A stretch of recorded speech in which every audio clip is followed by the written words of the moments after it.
ஆனால் அதே நேரத்தில் விஜய் 2 இடத்துல போட்டியிட்டார். அவங்களுக்கே தெரியும், ஒருத்தர் 2 இடத்துல போட்டியிட்டு 2 இடத்தையும் ஜெயிச்சாலும் ஒரு இடத்த ரிசைன் பண்ணி ஆகணும் அப்படிங்கிறது சட்டம். ஸோ நம்ம என்னதான் 2 தொகுதியில் இருக்கிற பெரம்பூர் மக்களும் சரி, திருச்சி கிழக்கு மக்களும் சரி, 2 பேருமே விஜய் ஜெயிக்க வச்சாலுமே இந்த 2 தொகுதியில் 1ல் ராஜினாமா பண்ணிடுவார். ராஜினாமா பண்ணால் நம்ம தொகுதிக்கு விஜய் எம்எல்ஏவாக இருக்க மாட்டார், வேறு ஒருத்தர் தான் நிற்க வச்சு ஜெயிக்க வைப்பாங்க. அப்படி இருக்கும்போது 2 தொகுதி மக்களுமே என்ன நினச்சிருக்கலாம், ஒருவேளை அவர் நம்ம தொகுதியில் ராஜினாமா பண்ணிட்டா வேஸ்ட்டு தானே, அதனால் விஜய்க்கு ஓட்டு போட வேணான்னு திருச்சி கிழக்கு மக்களும் நினச்சிருக்கலாம். பெரம்பூர் தொகுதி மக்கள் நினச்சிருக்கலாம், அவர் எப்படியா இருந்தாலும் பெரம்பூர் தொகுதியை ராஜினாமா பண்ணிட்டாருன்னா நமக்கு வேஸ்ட்டு தான், அதனால் அவர் திருச்சி கிழக்கில் ஜெயிச்சுக்கிட்டோம், பெரம்பூரில் நம்ம ஓட்டு போட வேணான்னு இந்த மக்களும் நினச்சிருக்கலாம்.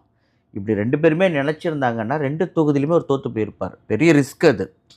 ஆனாலும் விஜய் தைரியமாக 2 இடத்துலையும் போட்டிட்டார். ஆனால் இந்த மக்கள் பாருங்கள், ஏதோ ஒன்றில் அவர் ரிசைன் பண்ண போகிறாருன்னு தெரிஞ்சும், அது நம்ம தொகுதியாக கூட இருக்கலாம்னு தெரிஞ்சும் பரவாயில்ல, அவர் ரிசைனே பண்ணால் கூட பரவாயில்ல, ஒரு வாட்டி அவரை ஜெயிக்க வச்ச மக்கள் நாங்கள் தான் அப்படிங்கிற சந்தோஷம் எங்களுக்கு இருக்கணும், அவர் தோற்றம் மட்டும் கூடாதுன்னு அந்த பெரம்பூர் தொகுதி மக்களும் திருச்சி கிழக்கு மக்களும் அவரை தெளிவாக ஜெயிக்க வச்சு காட்டினாங்க. அப்போ ஒரே நேரத்தில் பாருங்கள், ஸ்டாலின் அவர்களை கொளத்தூர் சொந்த தொகுதியில் நிற்க வச்சு தோக்கடிச்சிட்டாங்க. ஆனால் விஜய் அவர்களை 2 தொகுதியிலுமே ஜெயிக்க வச்சு அழகு பார்த்தாங்க.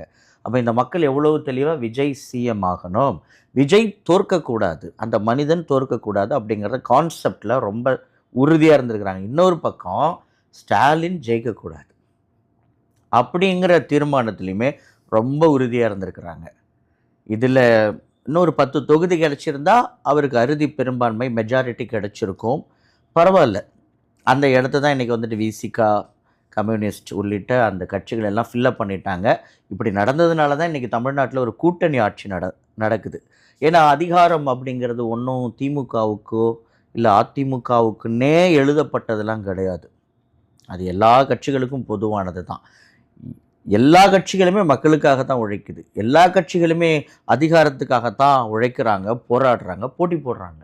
ஆனால் அதிமுகவாக இருந்தால் மட்டும்தான் நீங்கள் அமைச்சராக முடியும், திமுகவில் இருந்தால் மட்டும்தான் அமைச்சராக முடியும். மற்ற கட்சிகள் எல்லாம் கூட்டணி வைப்பதற்கும் வேலை செய்வதற்கும் நீங்கள் எங்கே கூப்பிட்டாலும் நாங்கள் பிரச்சாரம் பண்ணுறதுக்கு மட்டும்தான். பட் எங்கள் ஆட்களில் யாருமே எம்எல்ஏக்கள் என்பதை தாண்டி எம்பிக்கள் என்பதை தாண்டி அமைச்சராக முடியாது அப்படிங்கிற ஒரு நிலைமை தமிழ்நாட்டில் பல ஆண்டுகள், 50 ஆண்டுகளுக்கும் மேலாக இருந்த இந்த நிலைமையை விஜய் முதல்ல மாற்றி காட்டிருக்காரு.